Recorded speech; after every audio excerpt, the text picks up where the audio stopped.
Bonjour et bienvenue dans cette nouvelle vidéo de la nouvelle version de Connect, donc la version 2 avec quelques ajustements. Donc pour la mise en place Connect, c'est ainsi que ça se présente. C'est un jeu asymétrique pour 2 à 4 joueurs.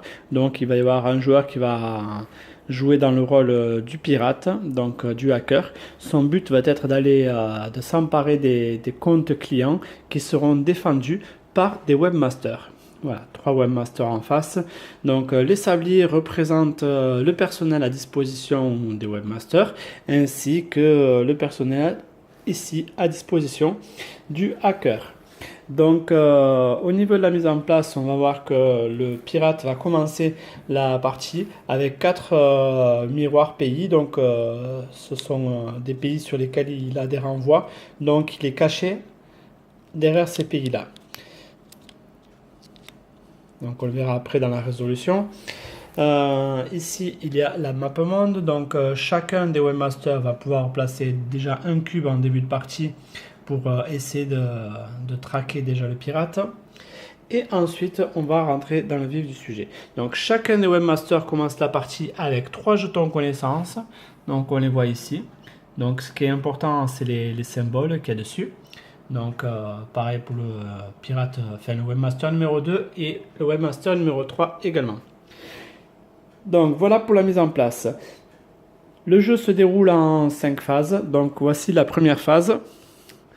Donc c'est l'arrivée des comptes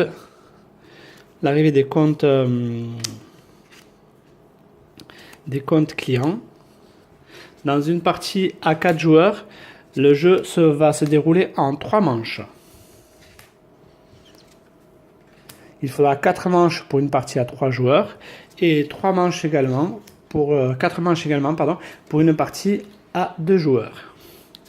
Donc la différence à 2 joueurs, c'est qu'il y a un webmaster qui va gérer en fait 2 plateaux. Donc on pourrait considérer que ces 2 plateaux sont gérés par une seule personne contre le pirate qui est ici. Voilà pour la configuration 2 joueurs physiques. Voilà, les 2 comptes clients sont arrivés. Donc en fait, il y a un petit peu de tout, donc serveurs d'entreprise, des particuliers, des sites marchands. Ici, en bas, 5.1, 5.3, ce sont les points de notoriété qui vont rapporter des points de victoire en fin de partie. Et un point de notoriété, c'est un point de victoire. Ici, pareil. Et pareil pour le 3e webmaster. Donc à la fin du jeu, c'est le pirate qui va faire la totalité des points de notoriété qu'il a acquis, donc des cartes, des cartes compte client, et on va comparer ça à la totalité de tous les webmasters. En fait, c'est tous les webmasters qui jouent contre le pirate. Voilà, donc comment ça se passe pour la phase numéro 2? Donc la phase numéro 2, chacun secrètement derrière son paravent, c'est-à-dire qu'ici, il va y avoir un paravent pour chacun des joueurs, voilà. Donc le webmaster a pris connaissance des cartes qu'il a devant lui, il sait qu'il va devoir les défendre et il se cache auparavant pour faire sa programmation, sa phase numéro 2. Tous les joueurs font ça simultanément, les 3 webmasters ainsi que le pirate qui va se mettre derrière également un paravent rouge qu'il aura devant lui. Donc chacun fait sa programmation. Donc on va faire ça un petit peu au pif et rapidement pour la vidéo. Voilà, paf, paf. Paf, voilà ici, paf, paf, paf, paf, paf. Voilà.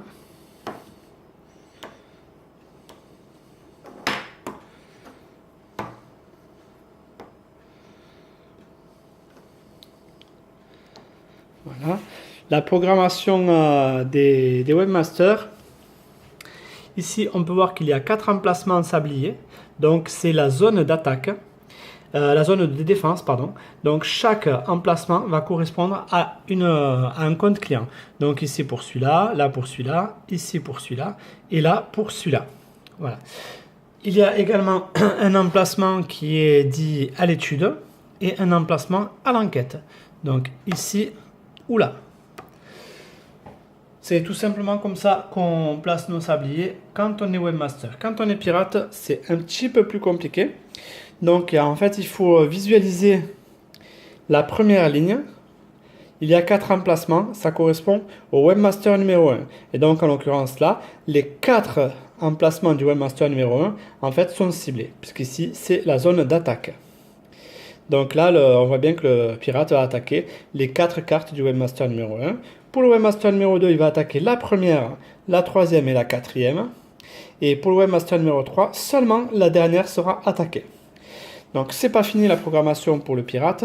Il doit également, parmi ses cartes attaques, en récupérer autant qu'il a de sabliers à sa disposition. Donc, dans une configuration à 4 joueurs, donc en 3 versus 1, il va récupérer 9 cartes. 3, 4, 6, 7, 8 et 9. Voilà. Ces 9 cartes, pour un confort d'utilisation, il va les classer par type. Surtout par niveau en fait. Hein. Donc niveau 1, niveau 2, niveau 3, ça va jusqu'au niveau 4. Bref, voilà, admettons. Donc il a classé toutes ses cartes de niveau 1, 2, 3 et 4. Donc maintenant va arriver la phase de déploiement. Donc la phase de déploiement, ça va se dérouler comme ça. Hop là, on va faire un petit peu de place. Donc alors, chacun va enlever donc son paravent maintenant. Hop, hop, hop, hop, ainsi que le pirate. Et là, on va déployer donc les attaques. Donc alors, ici, celui-là, on voit bien. Webmaster numéro 1, donc le sablier de gauche, il va aller au webmaster numéro 1 sur le compte client de gauche. Pareil pour le 2. Hop. Et ainsi de suite. Hop. On met les deux autres, paf paf. Jusqu'ici, les sabliers sont juste déposés. Ils ne sont pas activés. Hein.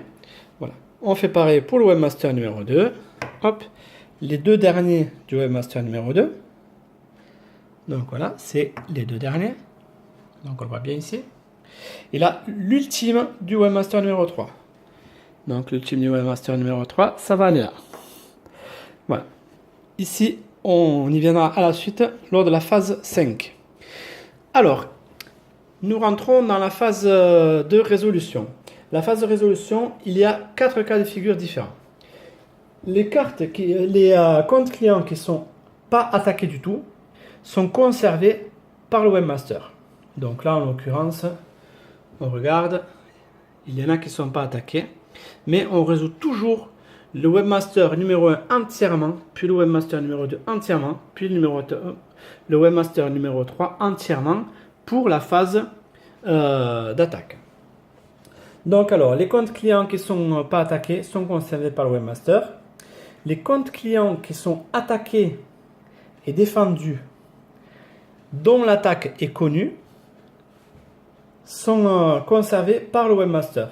Et les comptes clients qui sont attaqués, défendus et dont l'attaque n'est pas connue, à ce moment-là, ils vont aller en conflit. On va faire une résolution spécifique. On le verra après. Il y a aussi un quatrième cas de figure. Donc c'est lorsque la carte n'est pas défendue et qu'elle est attaquée. Même si l'attaque est connue, dans la mesure où elle n'est pas défendue, eh bien, la riposte ne peut pas être appliquée. Donc ces sabliers, on ne va pas faire que les poser juste sur les attaques. Parce qu'en fait, les sabliers d'attaque vont être associés justement aux cartes d'attaque. Donc pareil, normalement tout ça, ça se réfléchit, mais je vais les placer au pif. Voilà. C'est juste pour vous montrer le fonctionnement. Paf, paf. Voilà. Là. Hop là, celle-là non. Parce qu'il n'y a pas de sablier. Voilà. Ici. Il m'en manque une. Voilà. Non, c'est ces deux qui n'y a pas. En fait, j'en avais une en trop. Celle-là y est. Et celle-là, et voilà, je vous expliquerai pourquoi après. Donc, c'est la 9e. Donc, ici, on va regarder. Donc, là, on est dans le cas de figure du conflit. Mais on va d'abord faire les résolutions simples. Donc là, on voit bien ici et là, il n'y a pas de défense. Par contre, il y a deux attaques. Donc on se fiche totalement du type de l'attaque, ainsi que de son niveau, Parce que c'est ce qui est important sur les cartes. Les cartes, c'est le niveau qui est important et le symbole à l'intérieur de l'image. Donc là, ici, il n'y a pas de défense sur ces deux-là. Par contre, il y a deux attaques. Donc là, il n'y a pas de résolution. Pas de résolution avancée, elle est simple. Donc on récupère les sabliers pour le pirate. On va défausser les deux cartes d'attaque. Une et deux. Si mes ongles jouent des tours, c'est pas cool. Voilà. Et là, les deux cartes, les deux comptes clients vont tout simplement être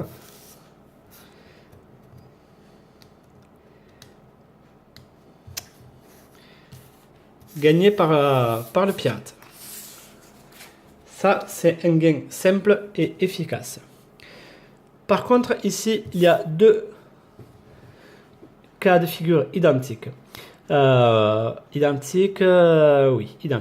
Donc, en fait, les deux comptes clients sont attaqués et ils sont défendus. Donc, on va regarder autre chose. On va regarder le symbole de l'attaque. Ici, on est attaqué donc avec ce symbole-là. On appelle ça le Man of the Middle. On va regarder si le pirate a la connaissance, si le webmaster a la connaissance. Donc, parmi les trois connaissances qu'il a, il ne l'a pas. Donc ici, il va bien y avoir un conflit avancé. Pareil pour la deuxième attaque, c'est une niveau 3 avec une petite enveloppe et le webmaster ne connaît pas cette défense. Donc à ce moment-là, le pirate va enclencher sa première attaque. Donc il met son sablier à couler. Et là, ici, il y a un rush qui va s'effectuer. Donc le webmaster va mettre la main dans son sac et un par un, bon on le fait à deux mains normalement, un par un, il va devoir hop, sortir. Non, c'est pas celui-là. Non, c'est pas celui-là. Alors, il les sort un par un tous et tap off. Oui, c'est celui-là. À ce moment-là, dès qu'il a le bon, il peut retourner son sablier, le mettre à couler. Et il pose la parade dessus.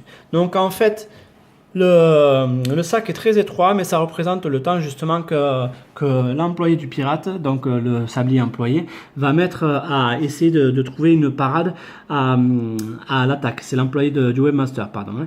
Donc ici, dès que le sablier pirate a fini de couler une première fois, c'est-à-dire maintenant, il est retourné.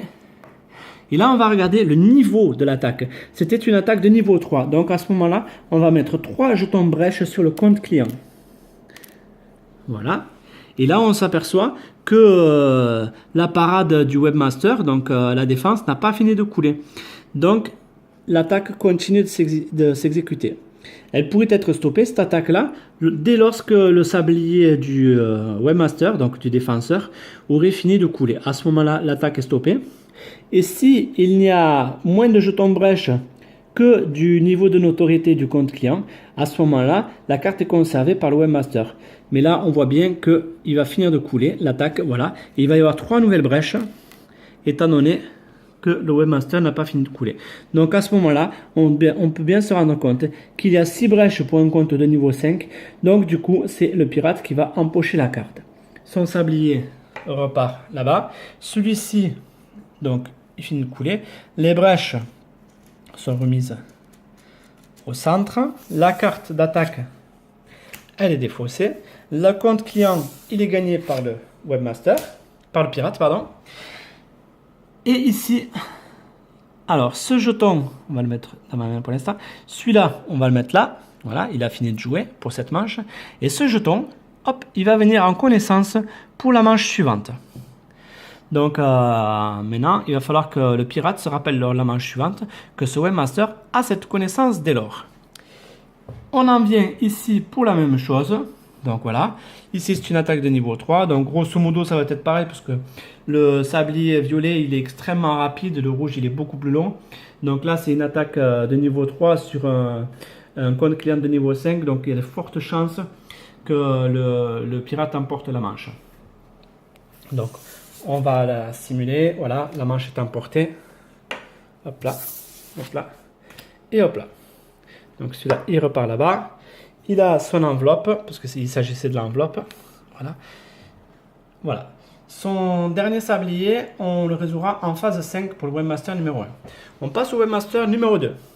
Donc ici, tout simplement, là, ce n'est pas attaqué. Donc, ça fait partie d'un des cas de figure de résolution simple. Puisque ce n'est pas attaqué, c'est conservé par... Ouh, qui m'énerve ces ongles. C'est conservé par le webmaster. Voilà. Ici, donc ce n'est pas défendu. Donc, ça rentre. C'est gagné par le pirate. L'attaque est défaussée. Voilà, c'était une attaque de niveau 4 sur une petite carte. C'était un peu bête. Donc, ce sablier, c'est bon. Il a bien combattu. Ici, donc là, hop là. Ici, on va regarder pareil. Donc, c'est attaqué pour les deux et défendu pour les deux. Donc là, ici, c'est une attaque de niveau 4 avec le symbole de la flèche. Le symbole de la flèche n'est pas connu, donc il va y avoir un conflit avancé. Ici, c'est une attaque de niveau 2 avec le symbole parabole. Et le symbole parabole, ah, il est connu. Et en plus, la carte est défendue. Donc, connu et défendu. Donc, c'est le webmaster qui va l'emporter. Donc, il va récupérer sa carte avec 5 points de notoriété. L'attaque est défaussée. Et donc, on va pouvoir s'occuper de la toute dernière attaque pour le webmaster numéro 2. Donc, selon le même principe, on va déclencher le sablier. Voilà.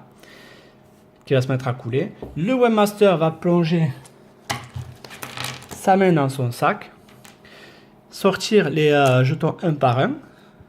C'est très important de les révéler toujours un par un. Voilà, un par un, jusqu'à ce qu'ils sortent le bon.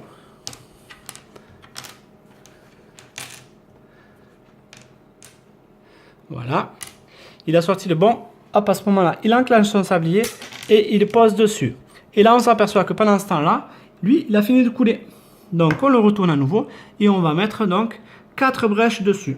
Donc, 4 brèches. 1, 2, 3, 4. Et là, hop, on peut tout arrêter de suite parce que c'était une carte un compte client de niveau 4. Donc, avec 4 brèches, ça y est, c'est gagné. Donc, le pirate reprend son sablier. Les brèches sont mises à l'écart. La carte attaque, elle est défaussée. Le compte client est gagné par le pirate. Tout ça, ça retourne à l'intérieur du sac vert. Et j'ai bien dit à l'intérieur. Et là, le sablier, il repart ici. Hop là, ça c'était un pirate. On voit bien les bagues ici, bagues noires pour signaler que c'est des sabliers pirates. Là, les 3 bagues vertes pour signaler que c'est un webmaster. Le webmaster vert en l'occurrence, on voit la bague là sur le sac. Et là, ça c'est le nouveau jeton donc de l'attaque qui vient d'être effectuée, ainsi que la défense. Il est conservé pour la prochaine manche.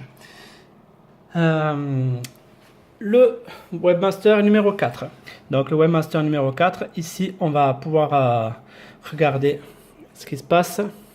Donc aucune attaque que sur les 3 premières cartes. Donc les 3 premières cartes sont conservées directement par le webmaster. Et ça, peu importe qu'elles aient été défendues ou non, dans la mesure où elles ne sont pas attaquées, elles sont conservées. Donc eux n'ont plus rien à faire, ils s'en vont. Et là, ici, on voit que la dernière carte est attaquée.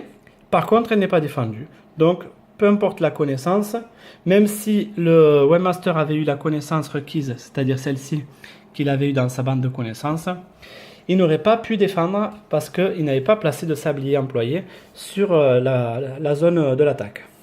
Donc le pirate bague noire retourne chez lui, la carte est conservée par le pirate, l'attaque est défaussée. Donc à présent, on va passer à la phase numéro 5, donc la phase de fin de manche. Donc la phase de fin de manche, on va regarder ici, il y a le webmaster numéro 1 qui a demandé une étude avec un sablier vert. Donc avec un sablier vert, il va pouvoir récupérer dans son sac 3 jetons connaissances supplémentaires. Hop. Et ça, il le fait derrière son paravent, c'est très important. Comme ça, le pirate va avoir vraiment du mal à glisser ses cartes d'attaque lors de la prochaine manche, parce qu'il commence à en savoir un petit peu long sur le sujet, ce webmaster. Si d'aventure, il aurait placé un sablier rouge ici, il aurait obtenu soit 2 jetons connaissances comme on vient de faire, ou alors il aurait pu très bien remplacer ce sablier. Hop, par un sablier jaune, donc plus rapide. C'est-à-dire qu'il aurait pu former son employé en fait pour qu'il soit un employé plus rapide. Attention, il y a seulement 3 possibilités de formation dans la partie. Un webmaster peut former très bien ces 2 sabliers rouges et les faire devenir sabliers jaunes, tout comme il peut y avoir un sablier jaune chez chacun des 3 webmasters. Ici, il n'y avait aucune demande particulière au niveau de l'enquête ou de l'étude. Par contre, pour le webmaster numéro 3, il avait placé un sablier rouge. Donc le sablier rouge va lui octroyer 2 cubes verts de localisation. Voilà, 2 cubes verts. Et ces cubes verts, il va pouvoir aller les poser sur la map. Donc, un en Australie par exemple et un en Russie. Donc il y a aussi le pirate qui avait fait une demande pour la phase 5 avec ce sablier. Plus cette carte attaque, parce que je vous ai dit qu'il a récupéré autant de cartes attaque qu'il avait de sabliers à sa disposition. Donc là, ici, comme c'est une demande pour le VPN, il a mis une carte là. En général, on met toujours une carte de niveau 1, parce que c'est celle les moins puissantes. Donc elle ne joue pas. Ici, on voit bien, c'est un sablier rouge, donc on va pouvoir récupérer un pays miroir de plus. S'il avait mis un sablier vert, il en aurait pu avoir 2. S'il avait mis un sablier violet, il aurait pu en avoir 3. Voilà, donc là, il en prend un tout de suite. Voilà. Et maintenant, il va regarder les pays qui ont été ciblés. Voilà. Et on va regarder s'il y a des pays qui sont connus. Mais ça, il le fait derrière son paravent. Et après, il dira, oui, vous m'avez trouvé à tel endroit ou vous ne m'avez pas trouvé. Voilà. Donc, alors, on regarde. L'Ukraine n'est pas trouvée. Le Kazakhstan, il est trouvé. Donc, le Kazakhstan, il va rester dévoilé. L'Algérie, elle n'est pas trouvée. L'Irlande non plus. Et le Nigeria, oui, le Nigeria, il est trouvé. Voilà.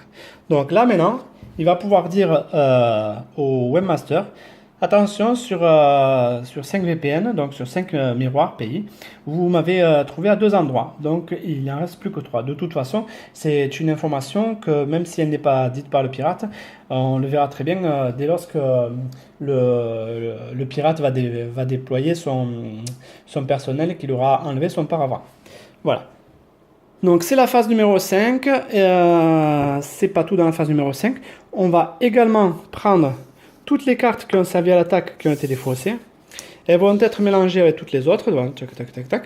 Voilà. Avec les 16 autres. Et là, pour la nouvelle manche, de nouveau, il va reprendre 9 cartes. Il y a 12 cartes qui vont être placées, 12 comptes clients qui vont être placés en face des... Voilà, en face des webmasters. Voilà, ce sont les comptes clients. Ça, c'est la phase 1, arrivée des comptes clients. Donc voilà. Donc ça, c'est dans le sac, évidemment. Donc ça, on va le faire pour tout le monde. Et de nouveau, on va recommencer. Et donc, dans une configuration à 4 joueurs, donc en 3 contre 1, il y aura 3 manches comme celle-ci. Donc, il y aura au total 36 cartes engagées. C'est pour ça que lors de la mise en place, on mettra 36 cartes ici. Dans une configuration en 2 contre 1 ou 1 contre 1 avec deux plateaux webmaster à gérer pour le webmaster, à ce moment-là, il y aura 32 cartes à défendre dans les 2 cas de figure. Voilà, c'était Connect, un jeu pour 1 à 4 joueurs qui se joue grosso modo à 40 minutes, de 2 à 4 joueurs, pardon, qui se joue grosso modo en 40 minutes. Donc, je suis Sanchez David, c'était mon 3e prototype, celui-ci. Aujourd'hui, on en compte déjà 8 maintenant. Donc, j'espère pouvoir vous faire découvrir celui-ci ou un de mes autres prototypes très bientôt. Je vous souhaite bon jeu. Au revoir.